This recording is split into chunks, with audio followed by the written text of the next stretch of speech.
Howdy do, squirrels. Sorry, I forgot to read last night. I forgot. Chapter 20 is called Too Late. But it's too late, baby. It's not going to be too late. We know everything's going to turn out all right. Bookmark, come off. Didn't like my finger. Oh well. In the street, they held an informal council of war. Sir James had drawn a watch from his pocket. The boat train to Holyhead stops at Chester at 12:14. If you start at once, I think you can catch the connection. Tommy looked up, puzzled. Is there any need to hurry, sir? Today is only the 24th. Darn, it went off. It just popped right off my book. Come on now. Don't be acting silly. Kendall.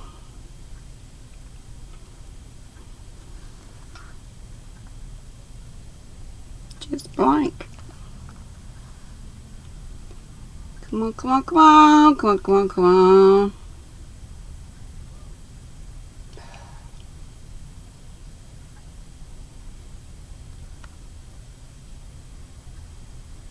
Sorry. Sorry. Come on, act right.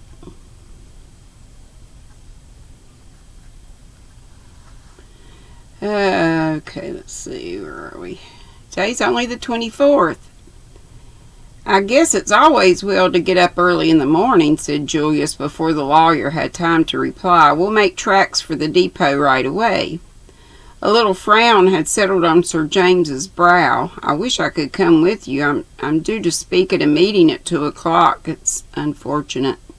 The reluctance in his tone was very evident. It was clear, on the other hand, that Julius was easily disposed to put up with the loss of the other's company. I guess there's nothing complicated about this deal, he remarked. Just a game of hide and seek, that's all. Hope so, said Sir James. Sure thing, what else could it be? You're still young, Mr. Hersheimer. At my age, you'll probably have learnt one lesson. Never underestimate your adversary. The gravity of his tone impressed Tommy, but had little effect upon Julius. You think Mr. Brown might come along and take a hand? If he does, I'm ready for him. He slapped his pocket. I carry a gun. Little Willie here travels round with me everywhere. He produced a murderous-looking automatic and tapped it affectionately before returning it to its home. But he won't be needed this trip. There's nobody to put Mr. Brown wise. The lawyer shrugged his shoulders. There was nobody to put Mr. Brown wise to the fact that Mrs. Vandemeyer meant to betray him. Nevertheless, Mrs. Vandemeyer died without speaking. Julius was silenced for once, and Sir James added on a lighter note, I only want to put you on your guard. Goodbye and good luck. Take no unnecessary risk once the papers are in your hands. If there's any reason to believe that you've been shadowed, destroy them at once. Good luck to you. Game is in your hands now. He shook hands with them both. 10 minutes later, the two young men were seated in a first-class carriage en route for Chester. For a long time, neither of them spoke. When at length Julius broke the silence, it was with a totally unexpected remark. Say, he observed thoughtfully, did you ever make a darn fool of yourself over a girl's face? Tommy, after a moment's astonishment, searched his mind. Can't say I have. I have, he replied at last. Not that I can recollect, anyhow. Why?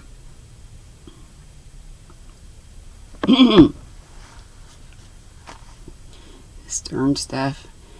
Because for the last 2 months I've been making a sentimental idiot of myself over Jane. First moment I clapped eyes on her photograph, my heart did the usual stunts you read about in novels. I guess I'm ashamed to admit it, but I came over here determined to find her and fix it all up and take her back as Mrs. Julius P. Hersheimer. "Oh," said Tommy, amazed. "He's already proposed to Tuppence." Julius uncrossed his legs brusquely and continued, "Just shows what an almighty fool a man can make of himself. One look at the girl in the flesh, and I was cured." Feeling more tongue-tied than ever, Tommy ejaculated, "Lord." "Oh," again. "No disparagement to Jane, mind you," continued the other. "She's a real nice girl, and some fellow will fall in love with her right away." "I thought her a very good-looking girl," said Tommy, finding his tongue. "Sure she is, but she's not like her photo one bit. At least I suppose she is in a way. It must be because I recognized her right off. If I'd seen her in a crowd, I'd have said, 'There's a girl whose face I know,' right away without any hesitation. But there was something about that photo." Julius shook his head and heaved a sigh. "I guess romance is a mighty queer thing." "It must be," said Tommy coldly, "if you can come over here in love with one girl and propose to another within a fortnight." Julius had the grace to look discomposed. "Well, you see, I'd got a sort of tired feeling that I'd never find Jane, and that it was all plumb foolishness anyway, and then, oh, well, the French, for instance, are much more sensible in the way they look at things. They keep romance and marriage apart." Tommy flushed. "Well, I'm damned if that's—" Julius hastened to interrupt. "Say now, don't be hasty. I don't mean what you mean. I take it Americans have a higher opinion of morality than you have even. What I meant was that the French said about marriage in a business-like way. Find two people who are suited to one another, look after the money affairs, and see the whole thing practically and in a business-like spirit." "If you ask me," said Tommy, "we're all too damn businesslike nowadays. We're always saying, 'Will it pay?' The men are bad enough, and the girls are worse. Cool down, son. Don't get so heated." "I feel heated," said Tommy. Julius looked at him and judged it wise to say no more. However, Tommy had plenty of time to cool down before they reached Holyhead, and the cheerful grin had returned to his countenance as they alighted at their destination. After consultation and with the aid of a road map, they were fairly well agreed as to direction, so were able to hire a taxi without more ado and drive out on the road leading to Treader Bay. They instructed the man to go slowly and watch narrowly so as not to miss the path. They came to it not long after leaving the town, and Tommy stopped the car promptly, asked in a casual tone whether the path led down to the sea, and hearing it did, paid off the man in handsome style. A moment later, the taxi was slowly chugging back to Holyhead. Tommy and Julius watched it out of sight, and then turned to the narrow path. "It's the right one, I suppose?" asked Tommy doubtfully. "There must be simply heaps along here." "Sure it is. Look at the gorse. Remember what Jane said?" Tommy looked at the swelling hedges of golden blossom which bordered the path on either side and was convinced. They went down in single file, Julius leading. Twice Tommy turned his head uneasily. Julius looked back. "What is it?" "I don't know. I've got the wind up somehow. Keep fancying there's someone following us." "Can't be," said Julius positively. We'd see 'em. We'd see 'em. Tommy had to admit that this was true. Nevertheless, his sense of uneasiness deepened. In spite of himself, he believed in the omniscience of the enemy. "I rather wish that fellow would come along," said Julius. He patted his pocket. "Little William here is just aching for exercise." "Do you always carry him with you?" inquired Tommy with burning curiosity. "Most always. I guess you never know what might turn up." Tommy kept a respectful silence. He was impressed by little William. It seemed to remove the menace of Mr. Brown farther away.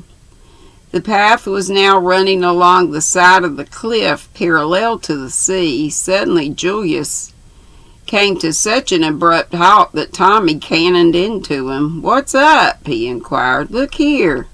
If that doesn't beat the band." Tommy looked. Standing out, half obstructing the path, was a huge boulder, which certainly bore a fanciful resemblance to a begging terrier.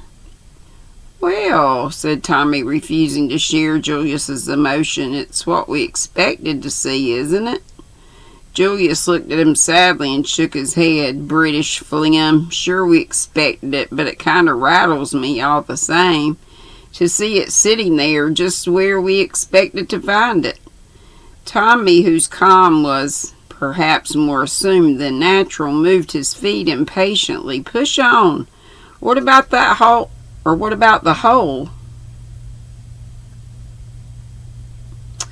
They scanned the cliffside narrowly. Tommy heard himself saying idiotically, "The gorse won't be there after all.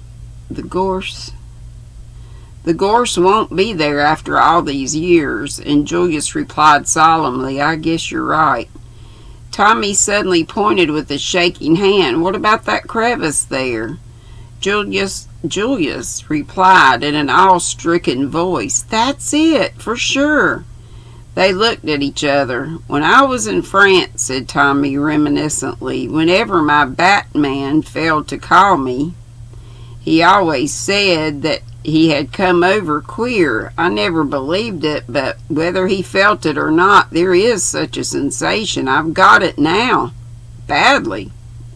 He looked at the rock with a kind of agonized passion. "Damn it," he cried, "it's impossible. 5 years. Think of it. Birds nesting, boys, picnic parties, thousands of people passing.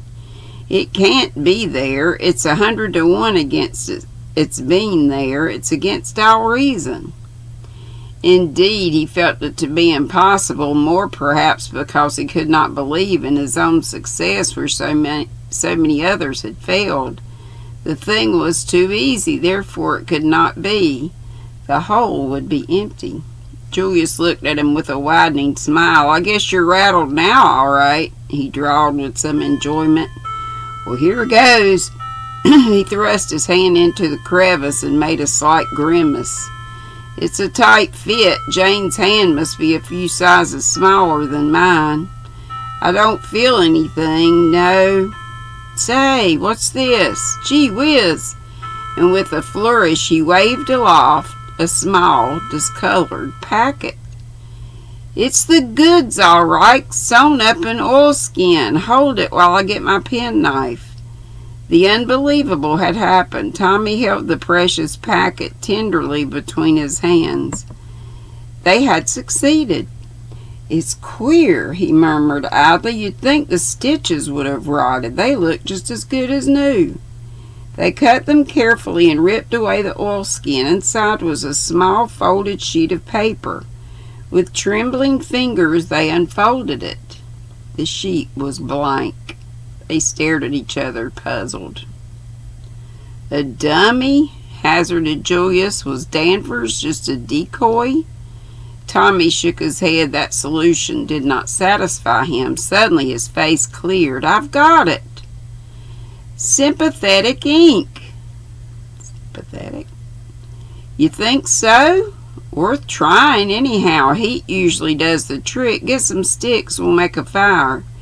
In a few minutes the little fire of twigs and leaves was blazing merrily. Tommy held the sheet of paper near the glow. The paper curled a little with the heat, nothing more. Suddenly Julius grasped his arm and pointed to where characters were appearing in a faint brown color. "Gee whiz, you got it. Say, that idea of yours was great. It never occurred to me." Tommy held the paper in position some minutes longer until he judged the heat had done its work. Then he withdrew it. A moment later he uttered a cry. Across the sheet, in neat brown printing, ran the words, "With the compliments of Mr. Brown." And that's all.